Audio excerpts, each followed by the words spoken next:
Amirul Mukminin di dalam hikmah yang ke-49.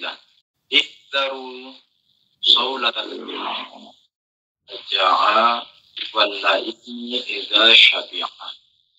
Amirul Mukminin Imam Ali alaihissalam di dalam hikmah yang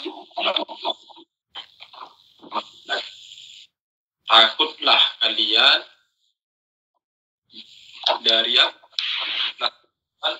dari penyerangan orang-orang dermawan atau orang-orang yang mulia atau orang-orang yang memiliki kemuliaan ketika dia lapar. Kalian serangan orang-orang yang jahat, orang-orang yang tercela ketika dia kenyang. Jadi Amirul Mukminin Imam Ali alaihissalam di dalam hikmah yang ke-9 ini menyampaikan ada dua individu yang mesti kita takuti penyerangannya. Ada dua individu yang mesti kita takuti penyerangannya. Namun dua individu ini seperti api dan air, yakni seperti utara dan selatan, yakni dua individu yang memiliki sifat saling bertolak belakang. Allahumma sholli ala Muhammad wa ali Muhammad wa ajil barakatuh. Amirul Mukminin Imam Ali alaihissalam di dalam hikmah yang ke-49 ini menyampaikan kepada kita dua individu yang harus ditakuti, di mana dua individu ini memiliki sifat yang saling bertolak belakang satu dengan lainnya. Individu yang pertama adalah individu yang memiliki sifat mulia, individu yang memiliki kedermawanan, individu yang memiliki kemuliaan, individu yang dia baik orangnya dan juga tulus orangnya. Nah, ini individu yang pertama. Individu yang kedua adalah individu yang tercela, yang jahat, yang zalim, yang buruk kelakuannya dan buruk juga akhlaknya. Nah, ini individu yang kedua. Dikatakan, takutlah kita kepada individu yang pertama. Takutlah kita terhadap penyerangannya si individu yang pertama. Ini yang pertama. Dikatakan, takutlah kalian ihdaru, takutlah kalian saulatal karim. Penyerangan dari orang-orang yang mulia, penyerangan orang-orang yang baik. Jadi ketika orang itu baik, hati-hati dengan penyerangannya. Tapi kapan kita harus berhati-hati dengan penyerangannya? Dikatakan idza jaa, yakni ketika dia lapar. Artinya ketika orang itu orang baik, ketika orang itu orang mulia, ketika orang itu orang yang memiliki kemuliaan, yang baik akhlaknya, yang mulia perilakunya, maka ketika dia lapar, hati-hati dia menyerang kita. Ketika dia lapar, hati-hati terhadap penyerangannya kepada kita. Maknanya apa? Nanti kita akan bahas. Ini yang pertama, penggalan pertama. Penggalan yang kedua, dikatakan, dan berhati-hati pula lah kita kepada penyerangan orang yang jahat, yang zalim, yang buruk akhlaknya, buruk kelakuannya ketika dia kenyang. Ketika dia kenyang. Maksudnya apa? Yakni ketika lapar dan ketika kenyang ini maksudnya apa? Maksudnya orang baik ini, yakni si Karim tadi ini, orang baik, orang yang mulia, orang yang akhlak dan perilakunya mulia, ketika dia lapar bermakna ketika dia dizalimi. Ketika dia lapar itu bermakna ketika dia sedang dipaksa, ketika dia sedang disiksa, ketika dia sedang diambil haknya. Ini maksudnya. Artinya apa? Artinya takutlah kalian. dari serangan orang yang mulia, orang yang baik, orang yang akhlaknya bagus. Kapan? Ketika dia tersiksa, ketika dia terzalimi, atau ketika dia terjorok atau bukan terjorok ya, terprosok, yakni tersudutkan. Hati-hati terhadap orang seperti itu. Yakni ketika seseorang memiliki kedermawanan, ketika seseorang memiliki jiwa yang mulia, ketika orang itu orang yang berakhlak baik, namun ketika dia dizalimi, ketika haknya dirampas, ketika dia tersudutkan, maka dia akan melawan. Dan ketika dia melawan, maka dia akan membawa ribuan orang bersamanya. Dan ini sangat jelas bagi kita ketika kita mengenang peristiwa inkilab atau revolusi Islam Iran yang dipelopori oleh Imam Khomeini Quddisas Sirruh. Yani sosok karim di sini, yani Imam Khomeini Quddisas Sirruh. Sosok orang yang mulia, sosok orang yang memiliki kepribadian mulia, sosok orang yang memiliki akhlak karimah, yakni Imam Khomeini Quddisas Sirruh. Dikatakan berhati-hatilah kalian terhadap penyerangan orang yang seperti ini ketika dia lapar. Yani dalam artian takutlah kalian kepada Imam Khomeini ketika Imam Khomeini lapar. Apa maksudnya ketika Imam Khomeini lapar? Yakni ketika Imam Khomeini dizalimi, ketika Imam Khomeini disudutkan, ketika Imam Khomeini haknya dirampas. Tetapi apakah maksudnya hanya haknya Imam Khomeini saja? Oh tidak.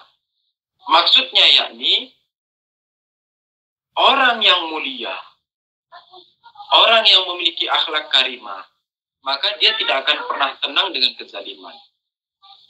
Dia tidak pernah akan bersahabat dengan kezaliman. Dia tidak akan pernah menerima kezaliman dan dia tidak akan pernah mau bertetangga dengan kezaliman. Dan Imam Khomeini juga demikian.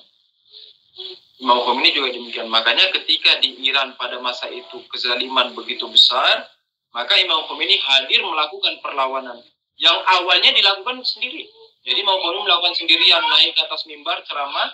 Namun karena Imam Khomeini orang mulia, berakhlak mulia, akhlakul karimah, orang yang baik, dipercaya, maka ketika dia menyampaikan kritiknya terhadap pemerintahan pada masa itu, maka masyarakat pada masa itu, yakni masyarakat yang ada di sekitarnya, itu rela mengorbankan jiwanya dan rela memberikan nyawanya demi perjuangan Imam Khomeini Quddisas Sirruh.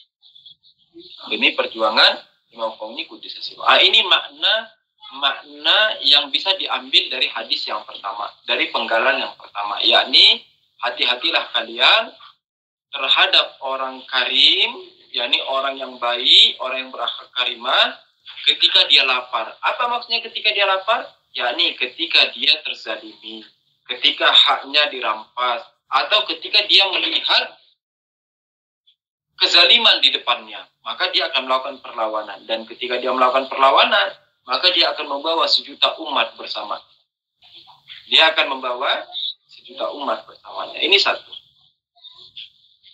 Penggalan hadis yang kedua dikatakan wallaimi idza syaiba, dan juga takutlah kalian dari serangan orang yang jahat atau orang yang buruk akhlaknya atau dari orang yang tercela. Kapan? Ketika dia kenyang. Kenyang ini maksudnya apa? Kenyang ini yakni ketika dia memiliki posisi kekuasaan, ketika dia memiliki kedudukan, ketika dia memiliki otoritas, ketika dia memiliki kekuatan. Kan orang kenyang itu yakni dia kuat, yakni dia memiliki kemampuan, kekuatan, daya, otoritas, kekuasaan, kedudukan. Nah, orang-orang jahat, orang-orang tercela, orang-orang penzalim, orang-orang penyiksa, ketika dia memiliki posisi, kedudukan, jabatan, kekuatan, kekayaan, kekuasaan, dan otoritas, maka dia akan menggunakan kekuasaan ini. Dia akan menggunakan otoritas ini. Dia akan menggunakan kekuatan ini. Dia akan menggunakan peluang ini untuk dia akan menggunakan semua ini sebagai wasilah, sebagai jalan untuk menyiksa orang lain. Dia akan menggunakan kekuasaannya untuk menzalimi orang lain. Dia akan menggunakan kekuasaannya untuk mengambil dan merampas hak orang lain. Yang semestinya kekuatan itu, kekuasaan itu, kedudukan itu semestinya digunakan dalam khidmat di jalan Tuhan. Semestinya digunakan untuk membela orang yang lemah. Nah, semestinya kekuatan, kekuasaan, daya, sekali lagi apa? Jadi semestinya kekuatan, kekuasaan, otoritas, kedudukan, atau peluang, semestinya itu digunakan dalam khidmat di jalan Tuhan. Semestinya kekuatan kita digunakan untuk membela orang lemah. Semestinya kekayaan kita digunakan untuk membantu fakir miskin. Semestinya kekuasaan kita digunakan untuk menyetarakan keadilan. Semestinya otoritas kita itu digunakan untuk menyebarkan kebajikan, menyebarkan kebaikan. Semestinya demikian. Iya kan? Semestinya demikian. Tetapi ketika semua ini peluang, otoritas, kekuatan, kekayaan, daya, dan sebagainya ini dipegang dan dikuasai dan dikendalikan oleh orang jahat atau orang zalim atau orang yang tercela, maka ini akan dijadikan sebagai cambuk baginya untuk menyiksa orang lain, atau dia akan menjadikannya sebagai pedang untuk memenggal kepala orang-orang baik, atau ini akan dijadikan sebagai bulldozer untuk membajak sawah-sawah orang-orang fakir. Dan banyak kalau kita perhatikan kejadian saat ini, yakni hadis Amirul Mukminin Imam Ali Salam ini betul-betul saat ini terjadi. Contoh misalnya Amerika ketika dipimpin oleh orang yang jahat, ketika dia dipimpin oleh orang yang tercela, ketika dipimpin oleh orang yang zalim, maka dia menggunakan kekuatannya, militernya, politiknya, medianya, ekonominya, semua dia gunakan untuk apa? Untuk menjadikan Indonesia sebagai negara jajahan. Sekalipun Indonesia mengatakan kita sudah merdeka 70 sekian tahun, kita sudah merdeka dari sisi ekonomi, kita sudah merdeka dari sisi politik, kita sudah merdeka dari sisi berita dan sebagainya. Tetapi kalaulah kita boleh jujur, kalaulah kita boleh lebih teliti lagi, sesungguhnya kita belum merdeka sebagaimana yang kita harapkan. Buktinya apa?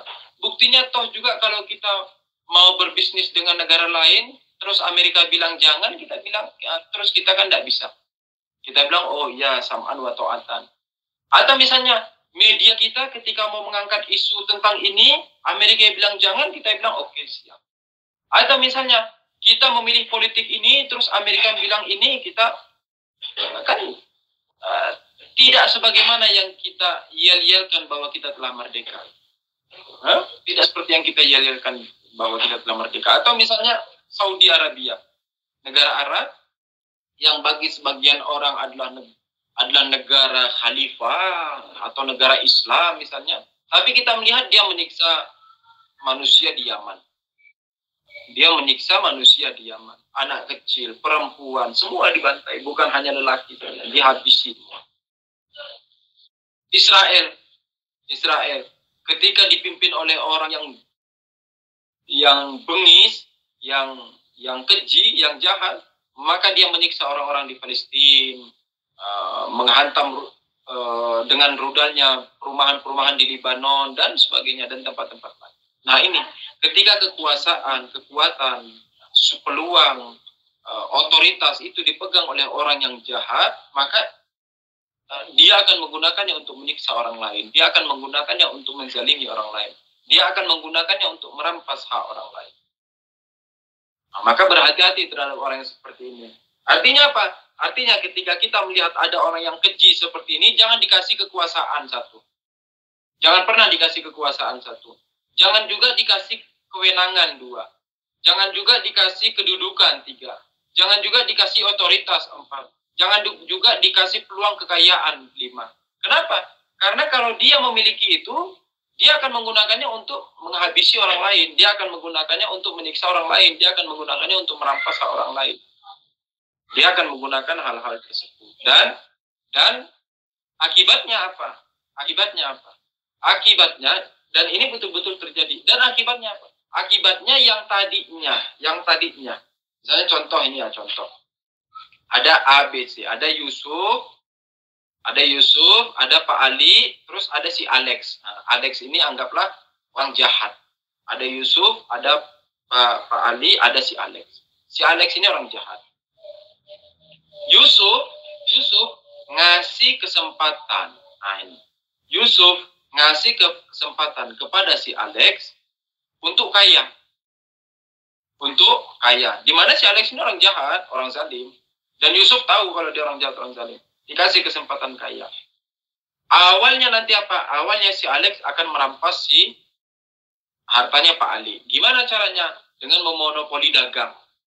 Jadi Pak Ali misalnya dia mau jualan apa? Misalnya Pak Ali mau jualan bakso. Terus si Alex datang buat restoran bakso di sebelahnya. Ya orang siapa yang mau datang ke tempatnya Pak Ali?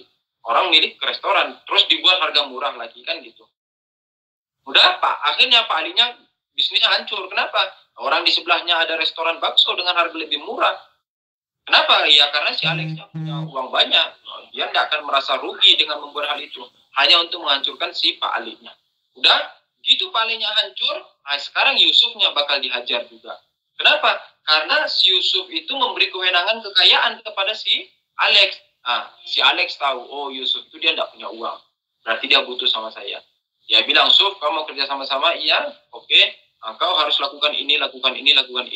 Karena kalau tidak, saya tidak ngasih uang ke kamu. Nah, akhirnya si Yusufnya juga hancur. Jadi si Alex ini, dia menggunakan kekayaannya untuk menghabisi si Yusuf dan si Pak Ali. Dan ini juga terjadi, kan? Ini juga terjadi.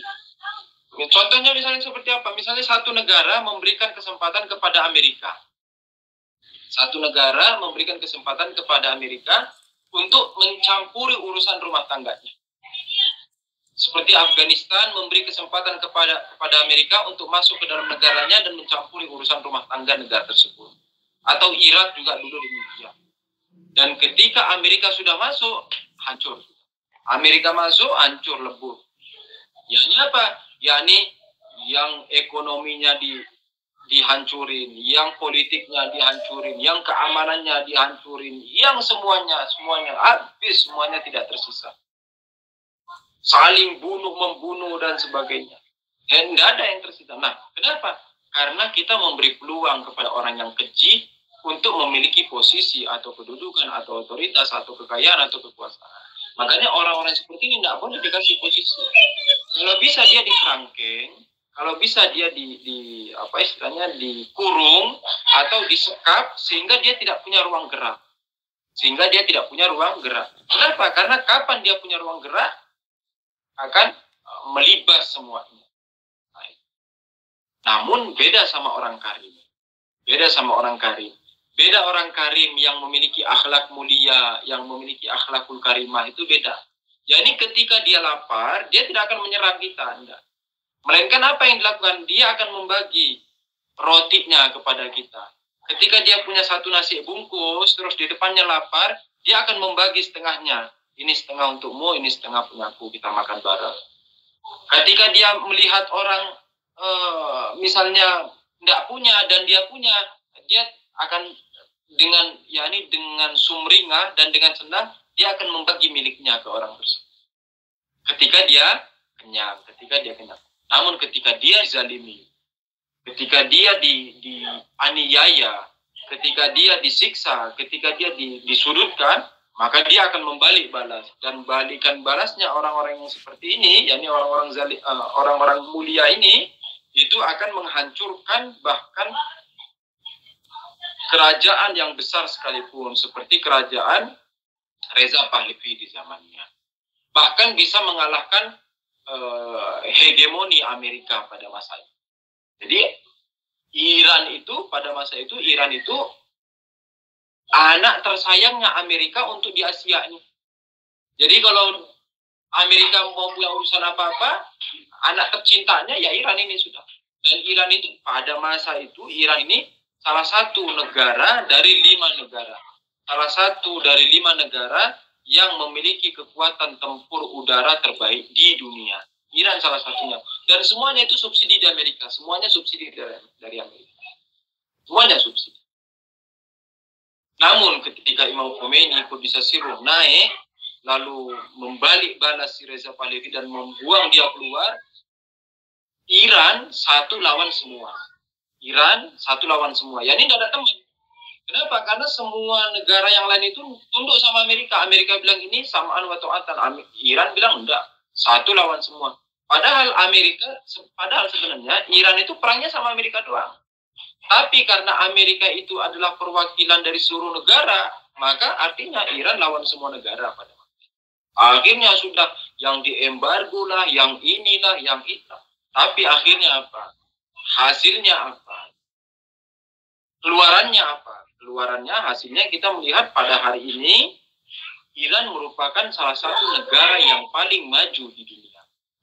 Yang seandainya kalau di Indonesia orang mau operasi kepala, mau operasi otak, kita lihat, oh iya operasi otak, kemana? Ke rumah sakit Fulan. Ketika dicek alatnya, oh ini dari Cina, oh ini dari Amerika, oh ini dari Fulan, dari Fulan. Antum kalau ke Iran, operasi apa? Operasi mata, operasi kepala, operasi otak, operasi ini. Antum lihat alatnya, buatan Iran. Buatan Iran. Buatan Iran. Ulu buatan Iran. Rudal, yang dulunya rudalnya Iran itu, Iran tidak punya rudal. Jadi rudalnya itu yang punya Amerika dulu, sisa-sisa Amerika, itu dipakai buat perangan, habis. Aduh, ini terus gimana caranya nih? Kita tidak punya rudal lagi, tidak punya peluru lagi, gimana caranya? Caranya dia bilang, kita nyerang si Irak, waktu itu kita nyerang punya Irak, nanti kalau orangnya lari, kita ambil pelurunya. Sampai segitunya. Karena tidak punya peluru, tidak punya rudal. Nanti orang Iraknya lari, rudalnya diambil, baru dibuat balik nyerang ke Irak. Ya ini tidak punya rudal sama sekali itu zaman. Sekarang, wah, rudalnya Iran, nembak ke WC kita tepat masuk di lubangnya. Ya ini saking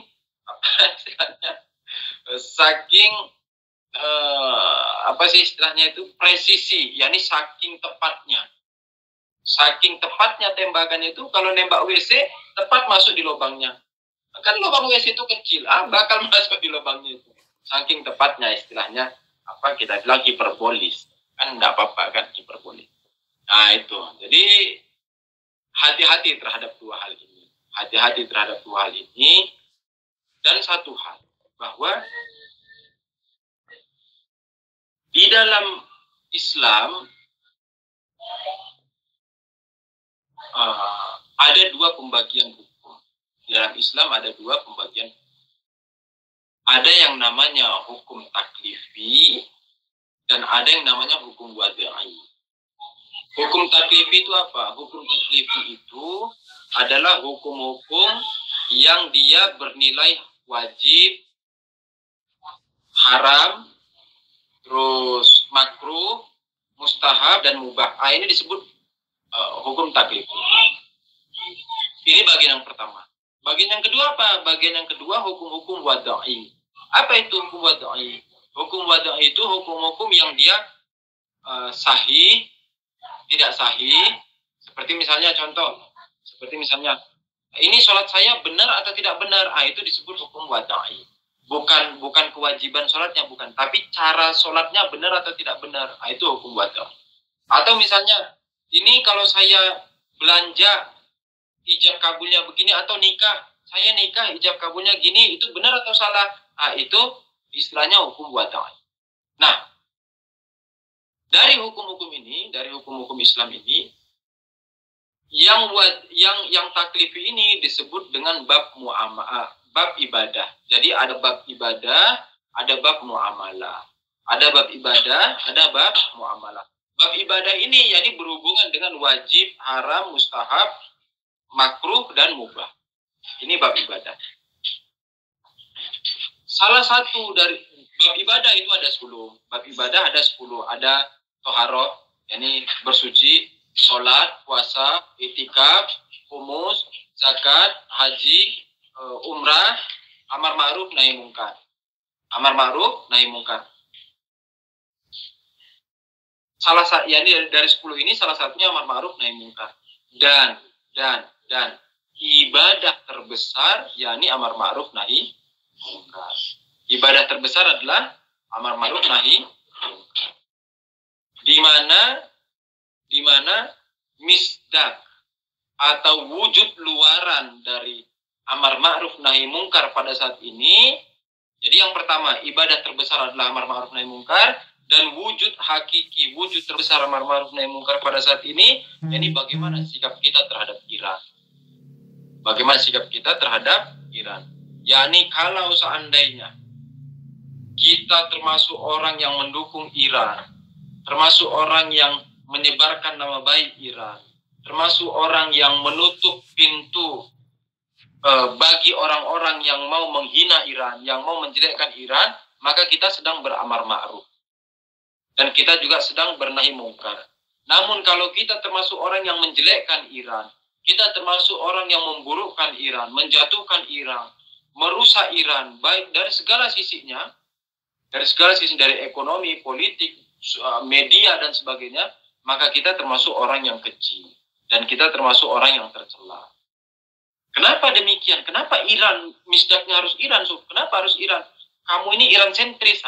Nanti dibilang Yusuf, jadinya Iran sentris. Kenapa harus Iran? Kita katakan, iya, enggak apa-apa. Kamu mau bilang Yusuf Iran sentris, terserah.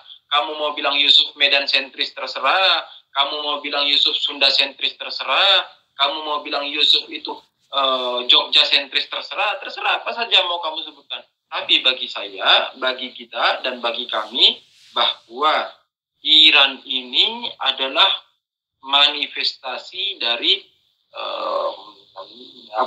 hukumah Islamiyah, yakni manifestasi dari pemerintahan Islam.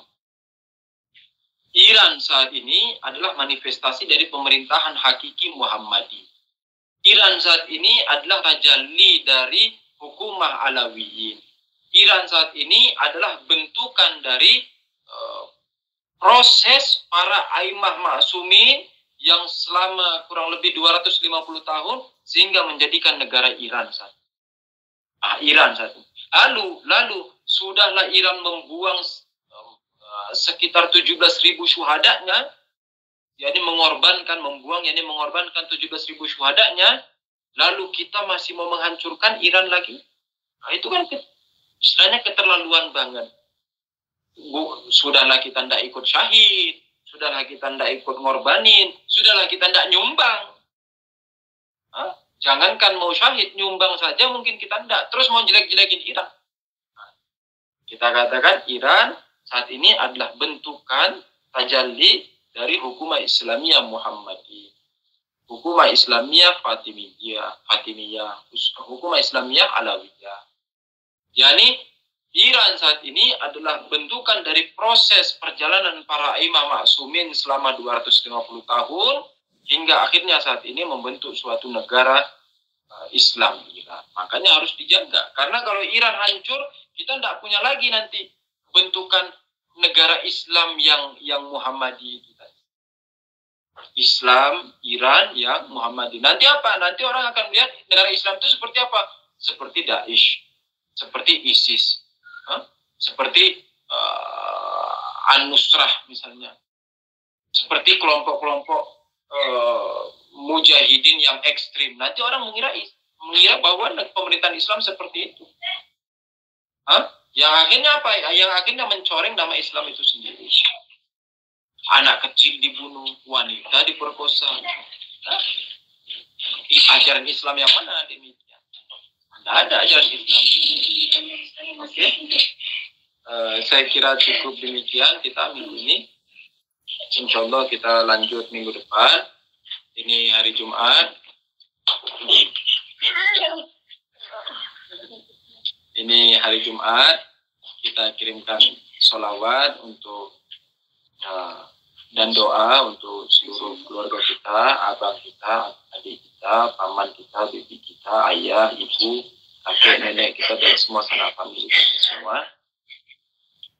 Dan juga untuk para saudara-saudari kita, saudara dan saudara kita mukminin mukminat di mana saja berada, dan juga untuk para guru-guru kita dan ustaz kita, khususnya marhum Ustaz Hasan Muhammad Allah darajatah, dan juga untuk Ustaz Husain Habsyi, Ustaz Ahmad Rusdi, Ustaz Toha Musawwa, Kang Jalal, Ustaz Muhammad Rezo Segaf, Ustaz Ahmad Abu Bakar di Kota Palu, dan juga untuk para ulama yang telah mendahului kita, Aitul Misbah Yasti, Alami Syaroni, Aitul Fazi Tabatawai, Alami Hasan Zodi Wamuli, Aitul Alawi Turbani, Aitul Sofi Turbaigan, Aitul Ri Syahri, Aitul Mahdi Bicani, Aitul Fazi Tabatawai, dan khususnya yang komunitas khusus itu.